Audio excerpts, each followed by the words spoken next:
আমি একটা ঘটনামূলক গজল তুলে ধরবো, যে গজলে আপনারা ফায়দা পাবেন, বুঝতে পারলে ফায়দা হবে। আমার একজন মা বা আমার একজন বোন উত্তর দিলেন প্রশ্ন উত্তরের গজলে যে স্বামীর পায়ের তলায় জান্নাত। এটা অনেকজনা জানে, আবার অনেকজনা জানে না, আবার যারা জানে জেনেও কিন্তু অনেকজনা বোঝার চেষ্টা করি না। তো মা ফাতেমার জীবনী আপনারা অনেক ঘটনা শুনেছেন, মা ফাতেমার ঘটনা, যে ঘটনাতে কেঠুরিয়ার বিবি, ইহুদি নারী, অনেক ঘটনা শুনেছেন। আমি একটা ঘটনা তুলে ধরবো, মা ফাতেমার ঘটনা, তানার জীবনী থেকে কিছু কথা সুরের মাধ্যমে তুলে ধরবো। আমার মায়েরা যদি মন দিয়ে শোনেন তাহলে বুঝতে পারবেন কি ঘটনা। একদিন হযরতে আলী কারামুল্লাহ ওয়াজহু এবং মা ফাতেমা, তানাদের কথা আমরা শুনেছি, নবী নন্দিনী, নবীর বেটি মা ফাতেমা এবং হযরতে আলী, তানাদের বিয়ে হওয়ার পরে তানাদের ঘটনা অনেক কিছু শুনেছি। কিন্তু একদিন হযরতে আলী যুদ্ধে যাবে, তো যুদ্ধে যাবে বলে সবকিছু রেডি করছে, প্রস্তুত হচ্ছে, মা ফাতেমা সঙ্গে সঙ্গে হাতে হাতে প্রস্তুত করে দিচ্ছে। কিন্তু ওই সবকিছু প্রস্তুত করে দেওয়ার পরে মা ফাতেমা একটা আবদার করলেন, স্বামী গো, আমার একটা কথা আপনার কাছে, একটা আবদার। সেটা কি? আপনার কাছে আমার একটা আবদার হলো যে আপনি যখন যুদ্ধে থেকে ফিরবেন আমার জন্য একটা নতুন জামা আনবেন, কাপড় আনবেন। নতুন জামা মানে তার প্রয়োজন ছিল। আমাদের ঘরের মা বোনেরা তো ঈদের সময় 4টে করে হলে, আর ওই ছকিনাবু যদি একটা বেশি নেয় 5টা হয়, আবার স্বামীকে বলে তুমি তো আমাকে 4টে দিলে, ও গাবো বাড়ির বউ দেখো 5টা করে নিয়েছে, এই কথা বলে। তো তানারা প্রয়োজন ছাড়া নিতেন না। তো একদিন হযরতে আলী, মা ফাতেমা, তানার ঘটনা কি যে তিনি স্বামীর কাছে জামা চাইলেন, কাপড় চাইলেন, আর হযরতে আলী যুদ্ধে যাবে, তানার মনটা খারাপ হয়ে গেল। কেন দেবে না? তিনি মা ফাতেমাকে ভালোবাসতেন না এরকম ব্যাপার না, মা ফাতেমাকে প্রচন্ড ভালোবাসতেন, মহব্বত করতেন।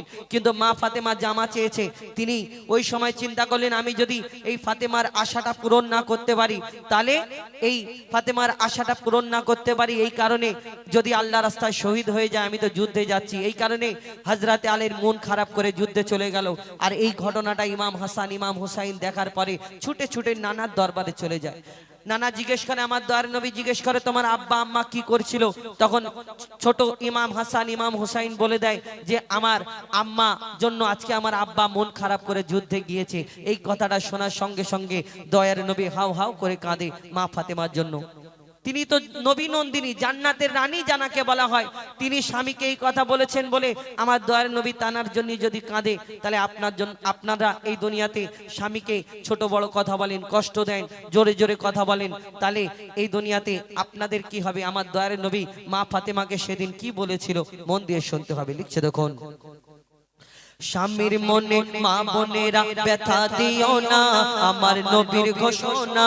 স্বামীর মনে মা বোনেরা ব্যথা দিও না, আমার নবীর ঘোষণা। ঘটনা শোনো মা ফাতেমার, ঘটনা শোনো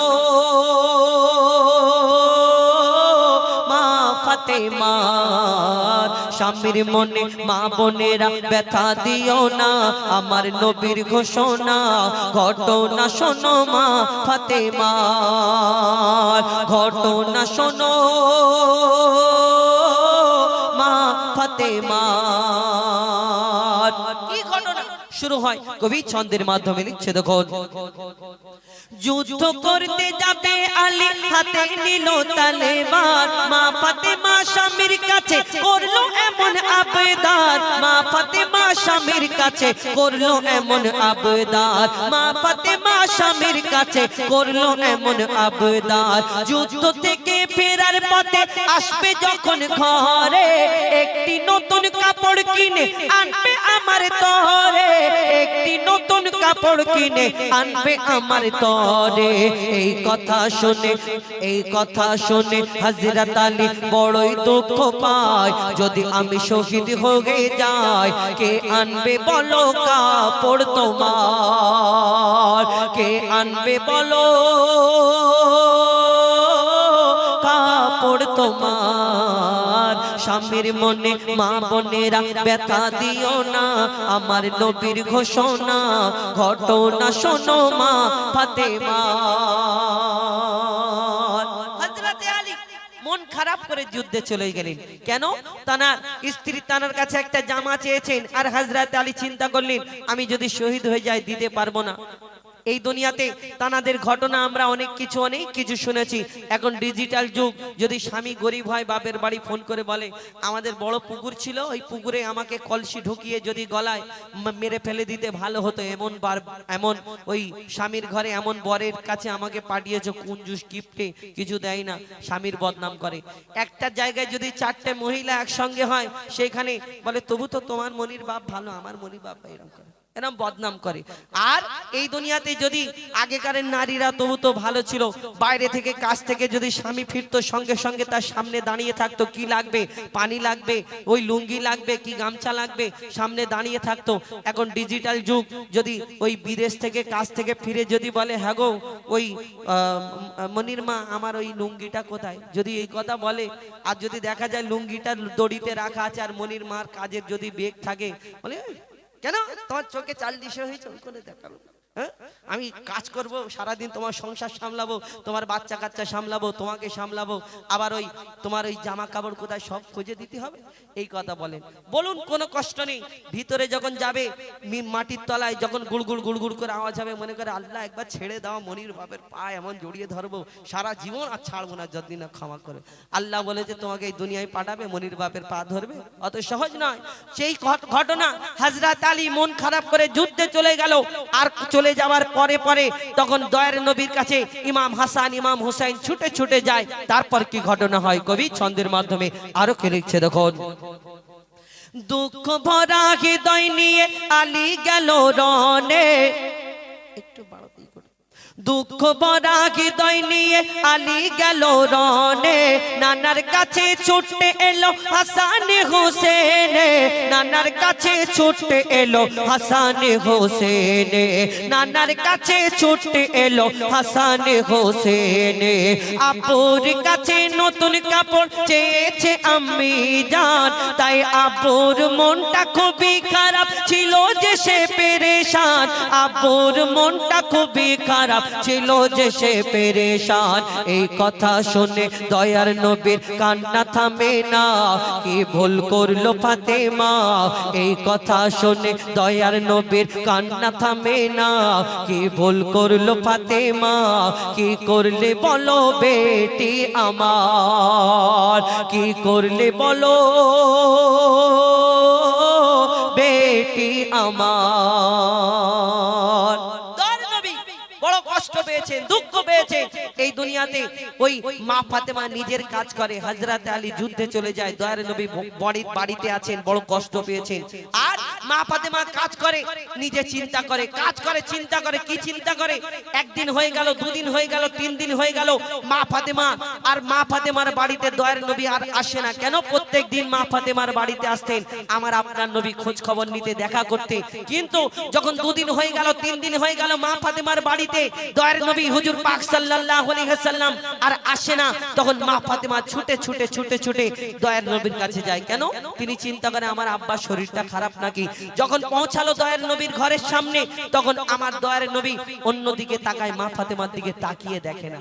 আপনারা কষ্ট দেন, মনে করছেন আবার পরে একদিন আমার স্বামীকে বলবো ঠিক আছে যাই হোক ভুল হয়ে গেছে, বাদ দাও এইসব কথা। কিন্তু দয়ার নবী মা ফাতেমার মুখের দিকে তাকায় না, যে নবী মা ফাতেমাকে এত ভালোবাসতেন। তারপর কি ঘটনা হয় কবি ছন্দের মাধ্যমে লিখছে দেখো।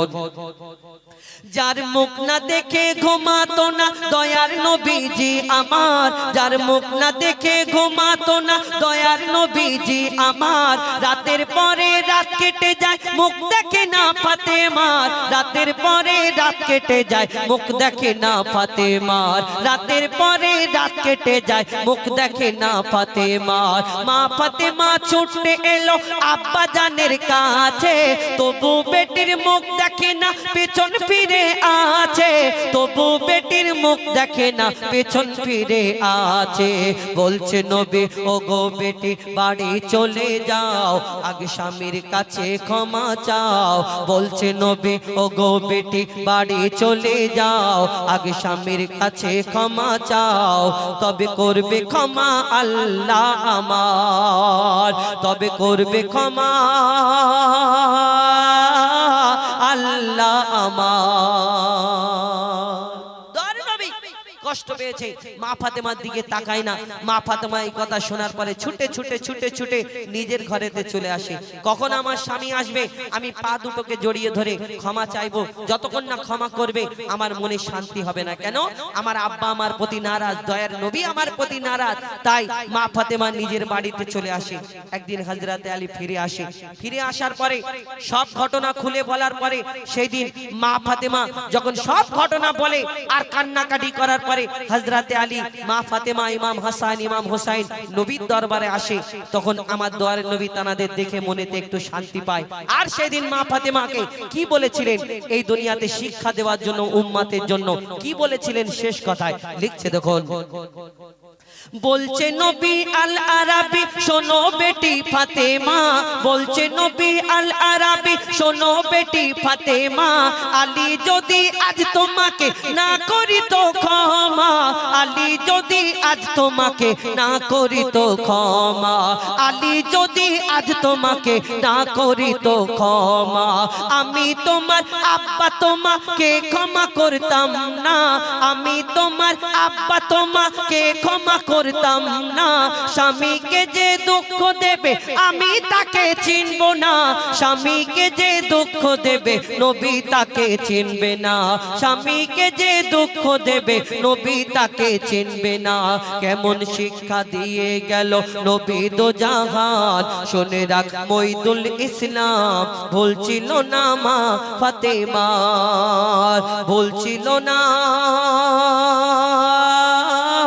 মা ফাতেমার। স্বামীর মনে মা বোনেরা ব্যথা দিও না, আমার নবীর ঘোষণা ঘটনা শোনো মা ফাতেমার, ঘটনা শোনো মা ফাতেমার, ঘটনা শোনো